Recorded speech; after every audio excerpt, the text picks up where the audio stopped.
Namaste students. Today we discuss next chapter control and coordination. Firstly, I tell the meaning of control. Control is the power of regulation by which something can be start, slow down and stop. कोई भी चीज start हो जाए, stop हो जाए या slow down हो जाए, that is known as control. Next one, I tell you about coordination. The linking together of various activity and to perform a function that are known as coordination. The working together of various activities of a body and that perform a function that are known as coordination. अलग अलग activities मिलकर एक function perform करें that are known as coordination. Now I tell you about stimulus. Stimulus क्या होता है? Any change in the environment by which organism give response. कोई भी चेंजेस आ जाएं एनवायरनमेंट में और जिसके कारण एक ह्यूमन बीइंग या एक ऑर्गेनिज्म रिस्पॉन्स दे, उसको हम क्या कहते हैं? स्टिमुलस. जैसे हमने हॉट प्लेट को टच किया, जो हॉट प्लेट है और हमारे रिसेप्टर ने उसे रिसीव किया, that is known as stimulus. Is it clear बेटा? Now I discuss control and coordination in animals. In animals means in human beings. Control and coordination in animals is performed by two methods. First one is nervous system. Second one is nervous system. Second one is endocrine system. Endocrine system के through. Nervous system is made up of neuron cells. जो भी nervous system है वो किससे बना है? Nerve cell से मिलकर बना है. नर्व सेल्स का डायग्राम है, स्ट्रक्चर है, वो हम डिस्कस करते हैं. Neuron is made up of cell body.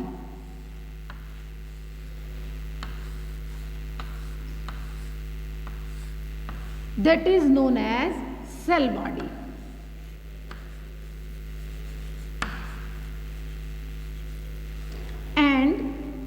In the cell body, nucleus is present. Nucleus is present and one fluid is present that is known as neuroplasm. Neuroplasm.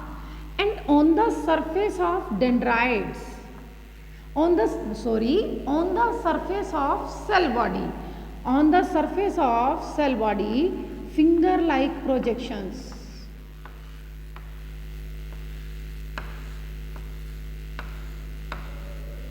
That is known as dendrites. इसको हम क्या बोलेंगे? Dendrites. And that is long tubular part. That is known as axon.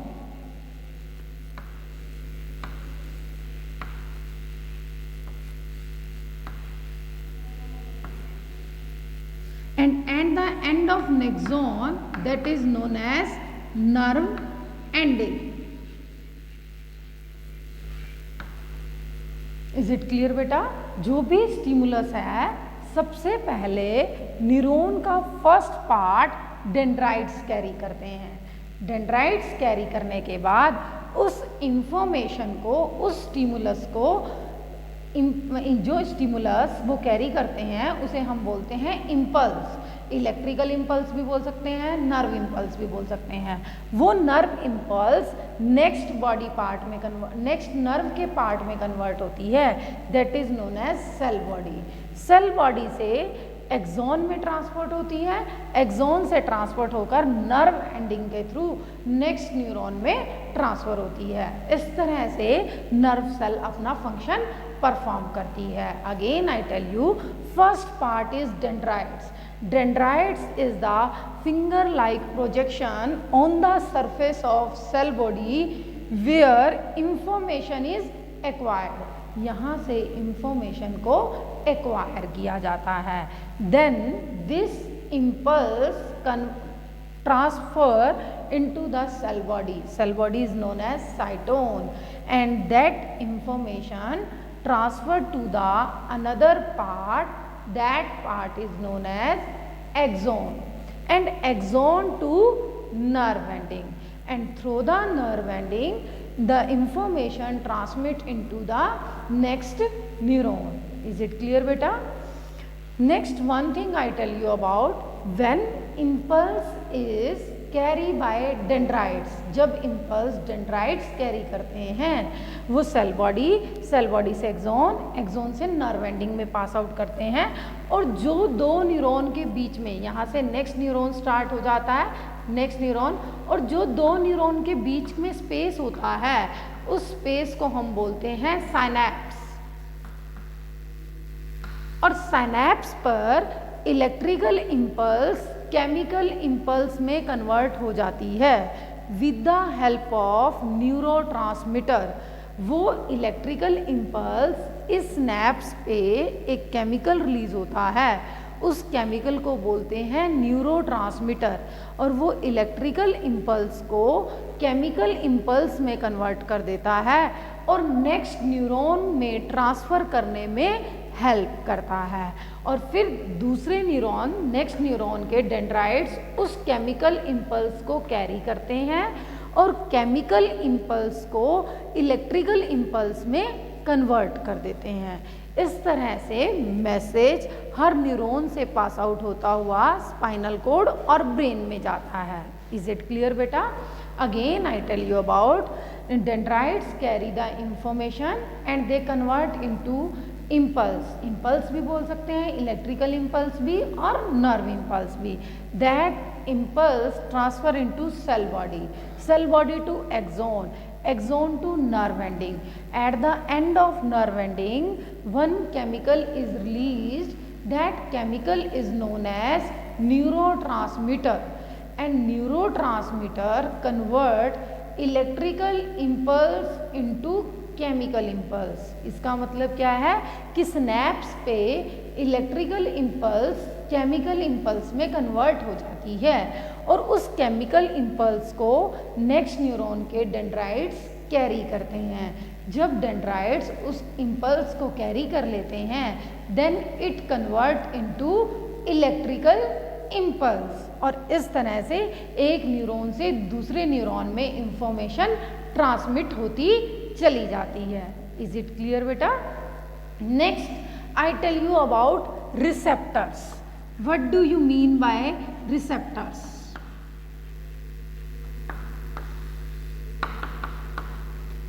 A group of cells that carry stimulus from the environment. Receptors क्या होते हैं? जो stimulus को carry करते हैं इन्वायरमेंट से, that is known as receptors. Receptors हमारे sense organs में प्रेजेंट होते हैं, जैसे फोटो रिसेप्टर्स हैं। Photo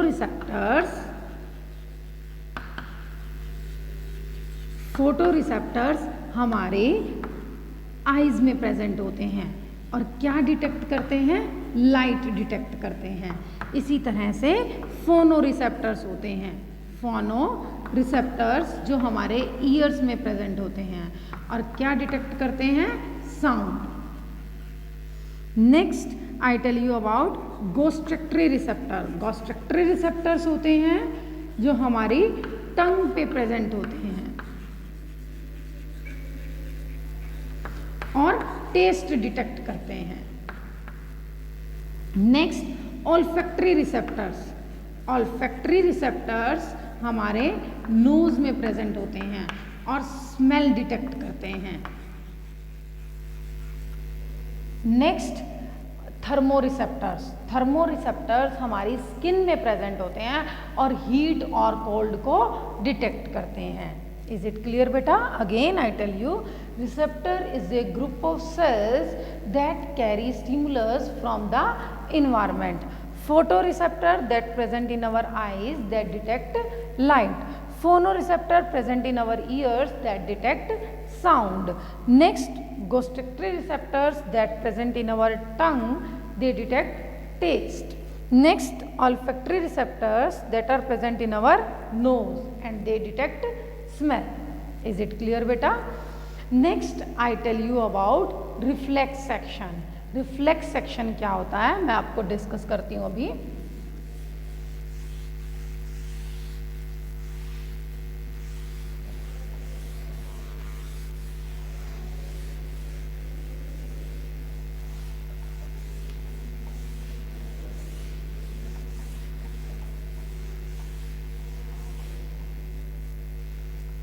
Reflex action.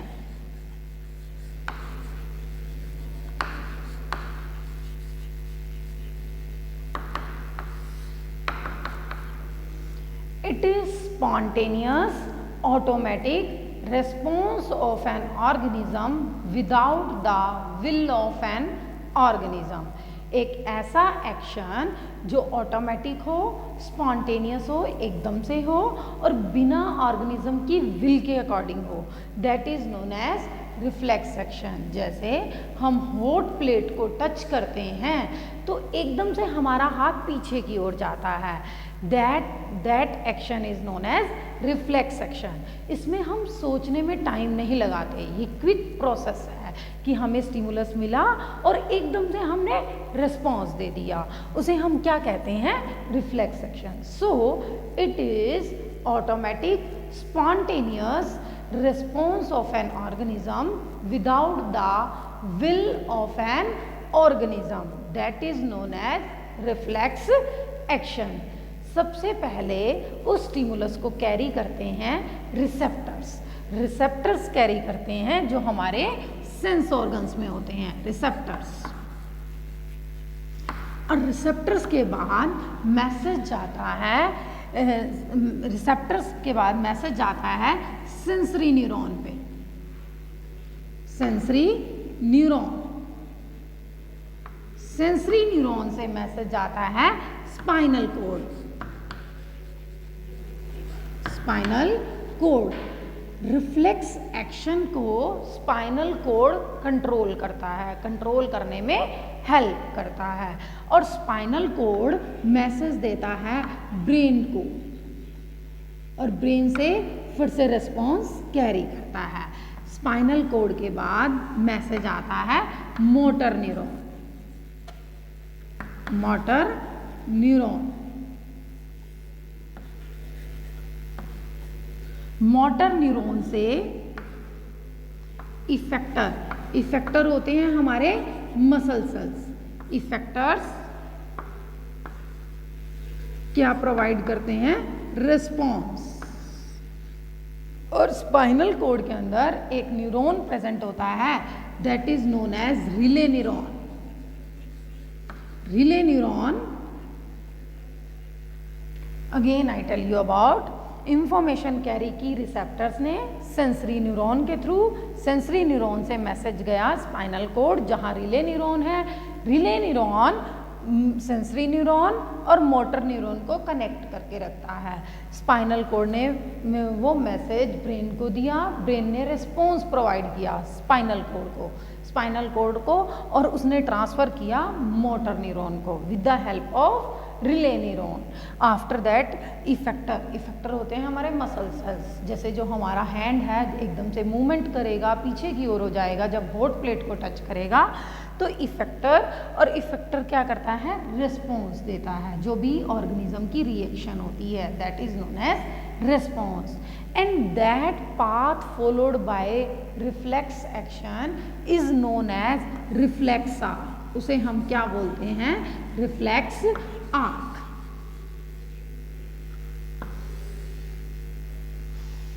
Reflex action में हम थिंकिंग प्रोसेस नहीं होता. थिंकिंग प्रोसेस बहुत कॉम्प्लिकेटेड प्रोसेस होता है जो अलग अलग नर्व इम्पल्स, इलेक्ट्रिकल इम्पल्स को कैरी करता है. और जो रिफ्लेक्स एक्शन है वो एकदम से क्विक प्रोसेस है. हम अपनी विल के बिना ही अपने हाथ को पीछे करते हैं जब हमारा हाथ एक हॉट प्लेट पर टच हो जाए तो, that is known as reflex action. एक और एग्जांपल मैं आपको बता रही हूँ रिफ्लेक्स एक्शन का, जैसे प्यूपिल का साइज़ है. प्यूपिल का साइज़ जब हम डिम लाइट में आते हैं तो वो प्यूपिल का साइज रिलैक्स हो जाता है, एक्सपेंड कर जाता है, और जब हम तेज धूप में जाते हैं तो प्यूपिल का साइज डिक्रीज हो जाता है। वो भी क्या होता है, reflex action. Is it clear बेटा? Next I tell you about brain. Brain के 3 मेन पार्ट्स होते हैं। नेक्स्ट आई टेल यू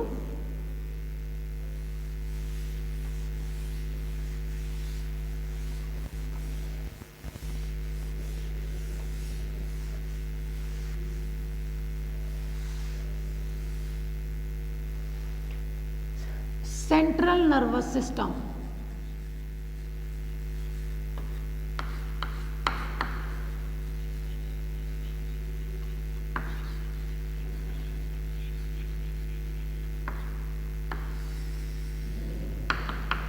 बेटा जी central nervous system is made up of 2 components, 2 parts. First one is brain, second one is spinal cord. Brain हमारे central nervous system में include होता है और स्पाइनल कोड भी।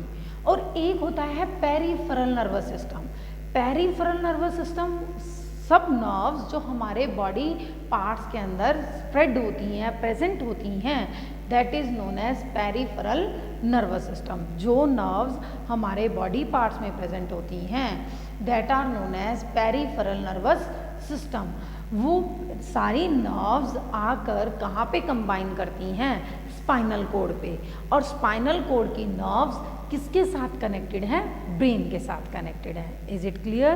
Peripheral nervous system, all nerves present in our body parts and that are connected to the nerves of spinal cord, and nerves of spinal cord is connected with brain. Is it clear बेटा? तो हम इस topic में brain के structure के बारे में पढ़ेंगे। Brain consist of 3 parts. First one is forebrain,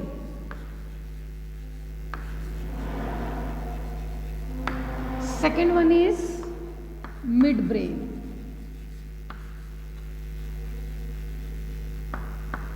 third one is hindbrain.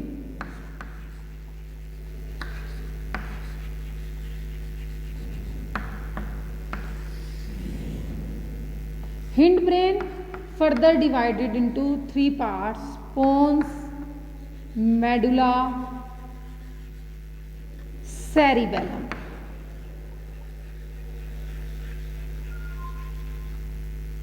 Next one, forebrain. Forebrain consists of 3 parts: olfactory lobes,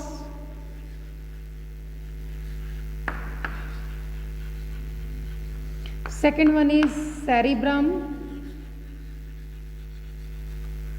third one is hypothalamus.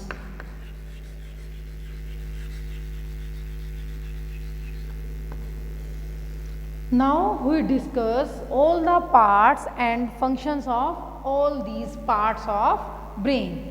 Firstly, I discuss forebrain. Forebrain consists of 3 parts: olfactory lobes, cerebrum, hypothalamus. Firstly, olfactory lobes. Olfactory word से ही समझ आ रहा है कि ये smell से related है.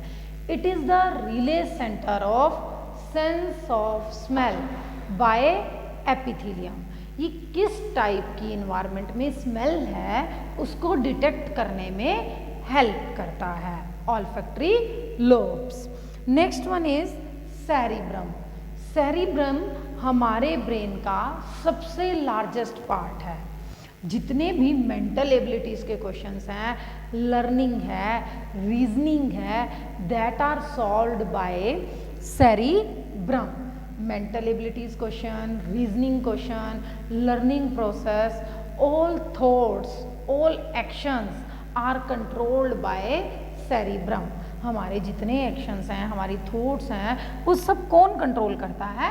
Cerebrum. हमें life में जितने भी एक्सपीरियंस हुए हैं वो उन सब एक्सपीरियंस की स्टोरेज में कौन हेल्प करता है? सेरिब्रम।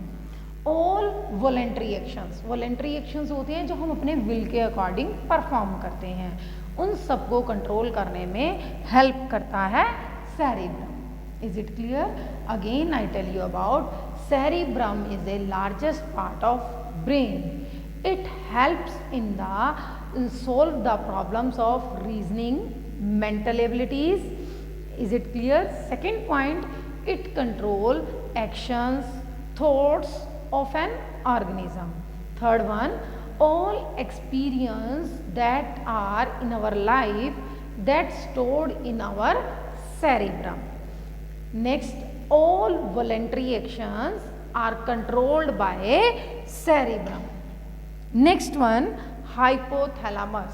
हाइपोथैलेमस को हम डायसेफ्लोन भी बोलते हैं।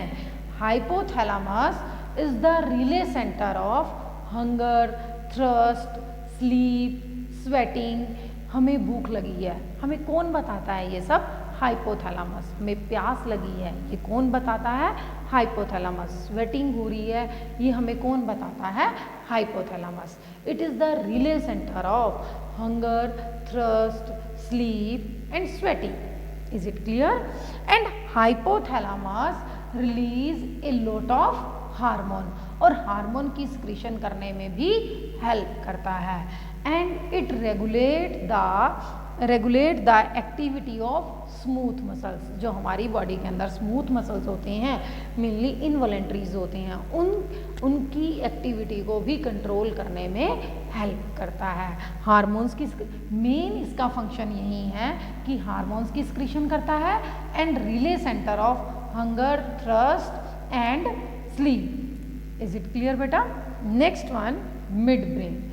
Mid brain help in the reflex movement like pupil size and ciliary muscles. हमारे ciliary muscles और pupil size के reflex movements में help करता है। जैसे मैंने अभी आपको पहले बताया था कि जो pupil का size है, हम sunlight में जाते हैं तो contract हो जाता है, dim light में आता है तो relax हो जाता है। मतलब जो pupil का size है अपनी मर्जी से सनलाइट में इंक्रीज होता है और डिम लाइट में डिक्रीज होता है। इस टाइप की रिफ्लेक्स मूवमेंट्स को कंट्रोल करने में मिड ब्रेन हेल्प करता है। क्लियर है बेटा? Next one, I tell you about second function. It helps in the reflex movement of head, neck and trunk in the visual stimulus. कहीं हमें देखना है तो हम अपनी हेड की, नेक की, अपनी बैक को बोलते हैं ट्रंक की मूवमेंट करते हैं, रिफ्लेक्स मूवमेंट करते हैं। वो भी कौन कंट्रोल करता है? Mid brain. Is it clear? जैसे हमने कुछ देखना है तो हम क्या करते हैं? अपना हेड, नेक, अपनी ट्रंक को, मतलब अपनी बैक को वैसे ही वहाँ उस तरफ मोल्ड करते हैं, चेंज करते हैं अपने एरिया को। उस टाइप की रिफ्लेक्स मूवमेंट को कंट्रोल करने में मिड ब्रेन हेल्प करता है। क्लियर है बेटा? Next, hind brain. Hind brain consist of 3 parts, pons, medulla, cerebellum. Firstly I tell the function of pons. It helps in regulating respiration. ये respiration को control करने में हेल्प करता है। कैसे? जैसे यदि हमारी बॉडी के अंदर ऑक्सीजन की कमी हो रही है और कार्बन डाइऑक्साइड ज़्यादा हो रहा है तो पोन्स मैसेज भेजता है और ब्रीथिंग रेट हमारी फास्ट हो जाती है, जिससे फटाफट से बहुत जल्दी से ऑक्सीजन हमारी बॉडी के अंदर एंटर करती है। मतलब जो भी रेस्पिरेशन का प्रोसेस है उसको रेगुलेट करने में पोन्स हेल्प करता है। क्लियर है बेटा? Next one is medulla. Medulla helps in the controlling involuntary actions. Involuntary actions को कंट्रोल करने में हेल्प करता है। जैसे ब्लड प्रेशर है, स्लाइवेशन है, जैसे खाना टेस्टी फूड की फ्रेग्रेंस आए तो हमारे मुंह में अपने आप से स्लाइवा आ जाता है, एक फ्लूइड आ जाता है जिसे हम स्लाइवा कहते हैं। Salivation and blood pressure and vomiting, that heart beat, हमारी हार्ट बीट है अपनी मर्जी से मूवमेंट कर रही है। ये जितने भी इनवॉलेंट्री एक्शंस होते हैं हमारी बॉडी के अंदर उनको कंट्रोल करने में हेल्प करता है। So medulla helps in the involuntary actions like our heart beat, our blood pressure, salivation, heart beat, etcetera. Is it clear बेटा? सेरिबेलम, सेरिबेलम हमारे ब्रेन का सेकंड लार्जेस्ट पार्ट है, सेकंड लार्जेस्ट पार्ट है और हमारी body के posture को और बॉडी के बैलेंस को मेंटेन करने में हेल्प करता है। It maintains the body posture and balance of our body parts during walking, during running, during dancing, during cycling, मतलब जो भी हम ये एक्टिविटीज़ करते हैं, रनिंग की, डांसिंग की, वॉकिंग की, रनिंग की, इन सब एक्टिविटीज़ में हमारे बॉडी को बैलेंस बना के रखता है और हमारे बॉडी के पॉस्चर को मेंटेन करने में हेल्प करता है।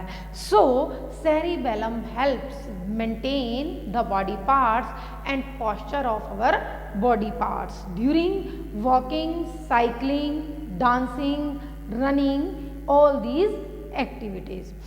Sometimes student confuse about cerebellum and cerebrum. Cerebrum is a part of forebrain and it is a first largest part of brain, and cerebellum is a second largest part of brain and it is a part of hind brain. Clear है बेटा? बेटा जी आज मैंने आपको nervous system complete कराया। जितना भी nervous system बना होता है वो हमारी न्यूरॉन सेल से मिलकर बना होता है। हमारी स्पाइनल कोड में, हमारे ब्रेन में हर जगह नर्व्स हैं जो हमें इन्वायरमेंट के अकॉर्डिंग अवेयर करने में हेल्प करती है। जो हम स्टिमुलस है कैरी करते हैं, इम्पल्स कैरी करते हैं, उन नर्व्स हमारी उस इम्पल्स को कैरी करके ब्रेन तक पहुंचाती है और ब्रेन हमें रिस्पॉन्ड प्रोवाइड करता है और हमारे मसल सेक्शन उसी रिस्पॉन्स के अकॉर्डिंग मूवमेंट परफॉर्म करते हैं। क्लियर बेटा? फर्स्टली मैंने आपको न्यूरॉन के स्ट्रक्चर के बारे में बताया था कि सेल बॉडी है, डेंड्राइट्स हैं, एक्सोन है, नर्व एंडिंग है, कैसे वो इम्पल्स कैरी करते हैं।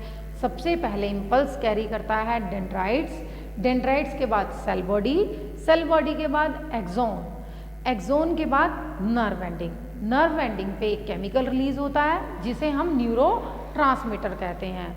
इलेक्ट्रिकल इम्पल्स केमिकल इम्पल्स में कन्वर्ट हो जाती है और केमिकल इम्पल्स में कन्वर्ट हो जाती है, फिर उस केमिकल इम्पल्स को नेक्स्ट न्यूरॉन कैरी करते हैं, नेक्स्ट न्यूरॉन कैरी करते हैं और उसको केमिकल इम्पल्स को इलेक्ट्रिकल इम्पल्स में कन्वर्ट कर देते हैं।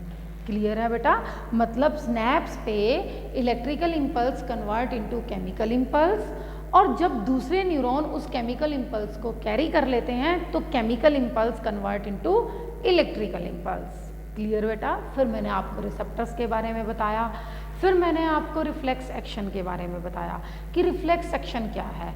Automatic involuntary response of an organism, जैसे हमने हॉट प्लेट को टच किया और जो पाथ रिफ्लेक्स एक्शन फॉलो करता है उसे हम बोलते हैं रिफ्लेक्स आर्क। क्लियर बेटा? फिर मैंने आपको ब्रेन, सेंट्रल नर्वस सिस्टम बताया जिसमें ब्रेन और स्पाइनल कोड आते हैं। ब्रेन के अलग अलग पार्ट्स को हमने डिस्कस किया और नेक्स्ट वीडियो में मैं आपसे एंडोक्राइन सिस्टम डिस्कस करूंगी। Thank you, thanks for watching.